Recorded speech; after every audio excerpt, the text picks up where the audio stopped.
हरे कृष्णा हरि हरि बोल। सभी भक्तों का स्वागत है कृष्णा डिवोशन भक्ति चैनल पर। आप कृष्णा डिवोशन चैनल के साथ जुड़कर भक्ति के राह में आगे बढ़ रहे हैं और आप सभी भक्ति मार्ग पर आगे बढ़ते रहें। सबके लिए शुभ मंगल कामनाएं। तो चलिए बढ़ते हैं आज के वीडियो की ओर। आज का वीडियो हवन स्पेशल वीडियो है और हवन किस प्रकार से किया जाना चाहिए, किन छोटी छोटी बातों का हमें विशेष ध्यान रखना चाहिए, आज के वीडियो के ज़रिए हम हवन से जुड़ी हुई बहुत ही इम्पोर्टेंट बातें जानेंगे। तो वीडियो आप ज़रूर अंत तक देखें और वीडियो को शेयर करना ना भूलिएगा और न्यू व्यूअर्स चैनल को सब्सक्राइब ज़रूर कर लीजिएगा। माघ मास के पवित्र माह में हम श्री हरि की प्रसन्नता के निमित्त अपने अपने घरों में हवन ज़रूर करते हैं और अगर नहीं भी करते तो आप इस वीडियो को देखने के बाद घर में इसी रूप से आप हवन कर सकते हैं। सबसे पहले हवन करने के लिए हमें चाहिए होगा एक यज्ञ कुंड। यज्ञ कुंड आप बाज़ार से खरीद कर भी ला सकते हैं या मिट्टी का भी बर्तन आप ले सकते हैं इसके लिए, और तांबे का भी हो सकता है ये यज्ञ कुंड, और इसे आप ईंटों के द्वारा भी निर्माण कर सकते हैं। जहाँ पर भी आप यज्ञ हवन करें वहाँ पर गाय के गोबर के साथ उसको लीप कर शुद्ध कर लें और उसके ऊपर हवन कुंड रखें। मैं यहाँ पर ले रही हूँ एक तगारी नुमा बर्तन और इसके नीचे मैंने ईंटें लगा दी हैं ताकि पृथ्वी माता को भी ताप ना पहुँचे, और इस तगारी में मैंने थोड़ा सा रेत फिल कर दिया है ताकि यह भी ज़्यादा गर्म ना हो। और अब हमें रेत के ऊपर ही एक बहुत ही सुंदर रंगोली बना देनी है। रंगोली आप आटे के द्वारा, हल्दी के द्वारा, कुमकुम के द्वारा बना सकते हैं क्योंकि यह बहुत ही शुद्ध वस्तुएं मानी जाती हैं। और इसके ऊपर मैं प्रभु के लिए फूलों का आसन भी लगा दूंगी। और याजक को भी बैठने के लिए आसन चाहिए तो वो इसी के सामने एक रेड कलर का आसन बिछाएं और इसी के ऊपर बैठ के ही आपको सारा हवन यज्ञ करना है। शुभम करोति कल्याणम आरोग्यम धन संपदा शत्रुबुद्धि विनाशाय दीपकाय नमस्तुते। दीप ज्योति पर ब्रह्म दीप ज्योतिर्जनार्दन। तो हमें दीप पहले प्रज्वलित कर लेना है और प्रभु को हम यहाँ से अग्नि लेते हुए यहाँ पर विराजमान कर देंगे क्योंकि ज्योति के रूप में, प्रकाश के रूप में हमारे प्रभु विराजमान हैं।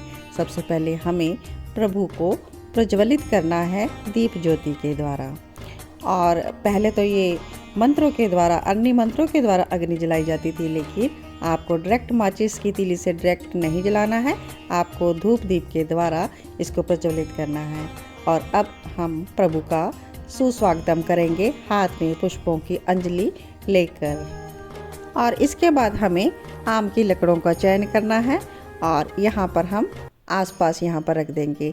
आपको फिर से बता देती हूँ कि आपको पहले से यहाँ पर लकड़ियाँ एकत्रित नहीं करनी और उसमें अग्नि नहीं देनी, क्योंकि ऐसा करना गलत माना जाता है। क्योंकि ऐसा आपको पता ही है किस काम के लिए इस प्रकार से किया जाता है, ये चिता की अग्नि हो जाती है, तो वो हमें नहीं करना। इसके लिए हमें पहले प्रभु को विराजमान करना है, उसके बाद हमें लकड़ियों का यूज़ करना है। और इसके बाद हमें शुद्ध गाय का गोबर का कंडा लेना है और इस कंडे के हमें 5 उपले, या तो आप 5 उपले लीजिए, चाहे एक ही उपले के 5 टुकड़े आपको लगाने हैं। तो यहाँ हमारे प्रभु ने अग्नि के रूप में दर्शन दे दिए हैं, तो हम प्रभु का तिलक कर रहे हैं। मंगलम भगवान विष्णु मंगलम गरुड़ध्वजा मंगलम पुंडरीकाक्षा मंगलाय तनुहरि। और प्रभु को वस्त्र के रूप में हम मोली अर्पण करेंगे और चावल प्रभु को अर्पण करेंगे और मिष्ठान भी अर्पण करेंगे। और फिर से एक बार प्रभु के ऊपर फूलों की हमें वर्षा करनी है और फूल प्रभु के चरणों में हमें भेंट कर देने हैं।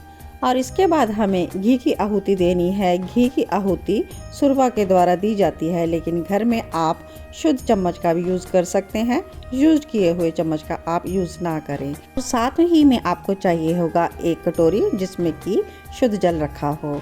अब हम घी की आहुति देते हैं। ओम प्रजापते स्वाहा इदमं प्रजापते इदमं ॐ सोमाय स्वाहा इदमं सोमाय ॐ अग्नाय स्वाहा इदमं अग्नाय ॐ इन्द्राय स्वाहा इदमं इन्द्राय इदमं ॐ स्वस्वाहा इदमं सूर्याय इदमं।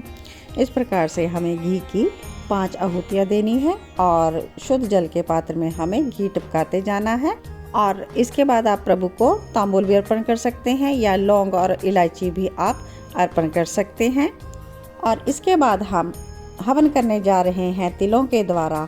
तिल आप काले भी ले सकते हैं, सफ़ेद ले सकते हैं और साथ में शक्कर भी ले सकते हैं और इन तीनों का हम मिक्सचर भी ले सकते हैं। और बार बार आपको कहूँगी कि हवन सामग्री के लिए आप घर पे ही अपनी हवन सामग्री बनाएं। अगर तगर जो भी वस्तु लेनी है आप पंचमेवा इत्यादि घर पर ही बनाएं। रेडीमेड सामान आप यूज़ ना करें, शुद्ध चीज़ों का आप यूज़ करें। और अब हम जानेंगे हविषी के बारे में। हवि देवताओं का प्रिय भोज्य पदार्थ है।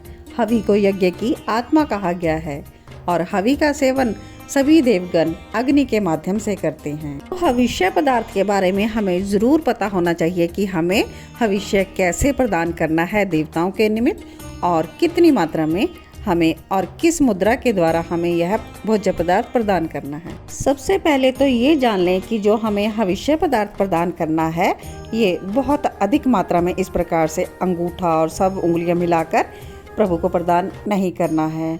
और ये फर्स्ट फिंगर जो है इसका यूज़ हम हविष्य पदार्थ प्रदान करने में नहीं लेते हैं।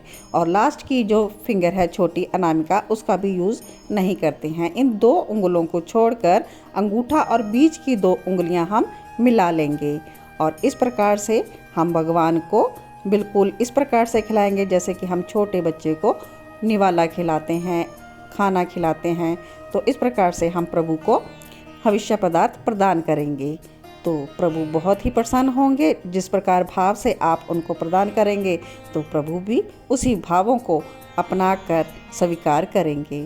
तो हमें बहुत ही प्यार से इसी 3 उंगलियों का यूज़ करते हुए बीच की 2 उंगलियां और अंगूठा मिलाएंगे और इसी हंसी मुद्रा का हमें प्रयोग करना है प्रभु को हविष्य प्रदान करने में।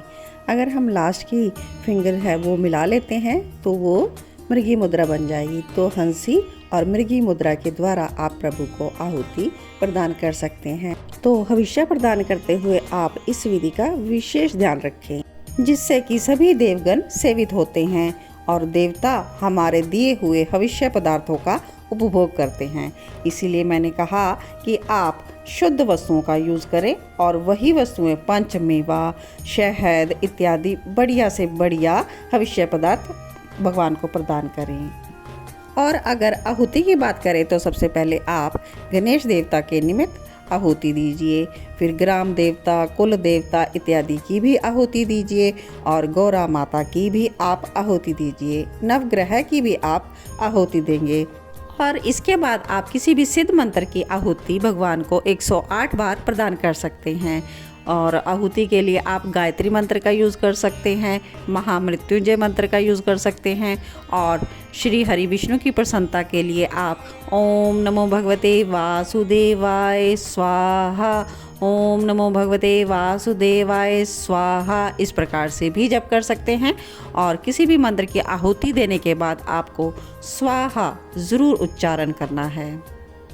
किसी भी यज्ञ कर्म कांड को करते हुए आप एक और बात का विशेष ख्याल रखेंगे, ये है कि आप हमेशा अपने सिर को किसी चुनरी के द्वारा, दुपट्टे के द्वारा या फिर रुमाल के द्वारा ज़रूर ढाँप कर रखें। और यज्ञ हवन आप हमेशा अपने प्रभु के सन्मुख ही करें ताकि प्रभु साक्षी रूप से हमेशा ही आपके सन्मुख विराजमान रहें।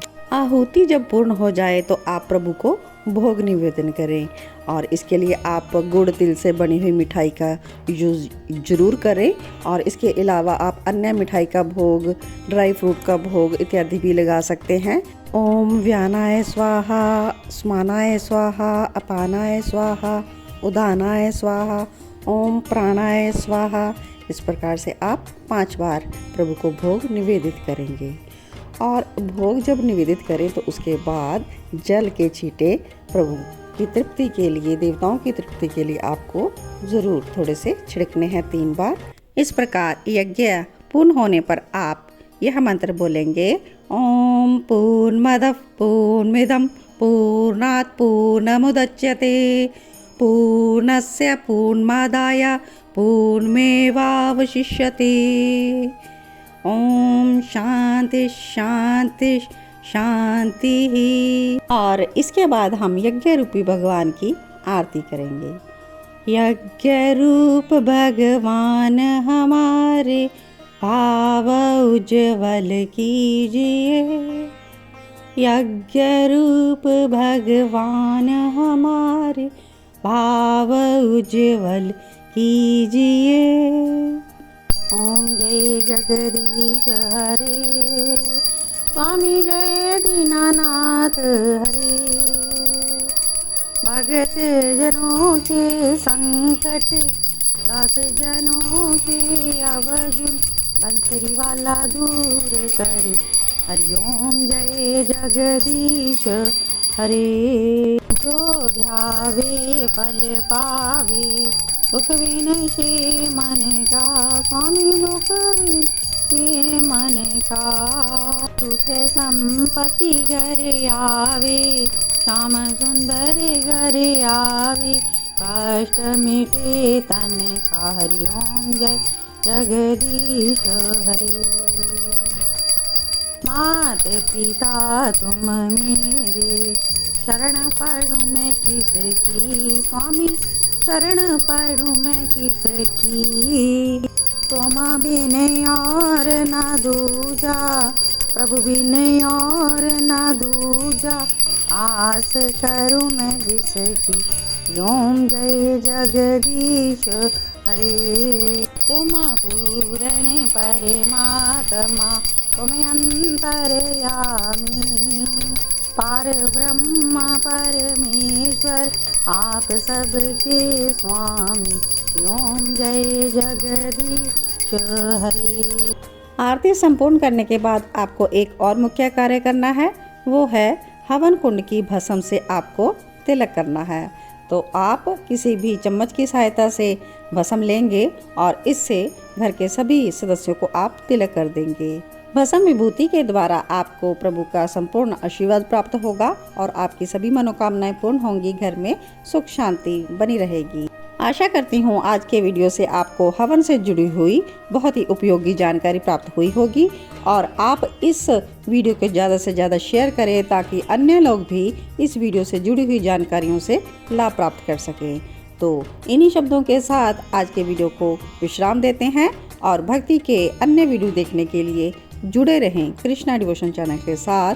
और जो भी व्यूअर्स न्यू हैं, जो वीडियो देख रहे हों, चैनल को सब्सक्राइब करना ना भूलें। आप सभी को जय श्री कृष्णा। ओम नमो भगवते वासुदेवाय।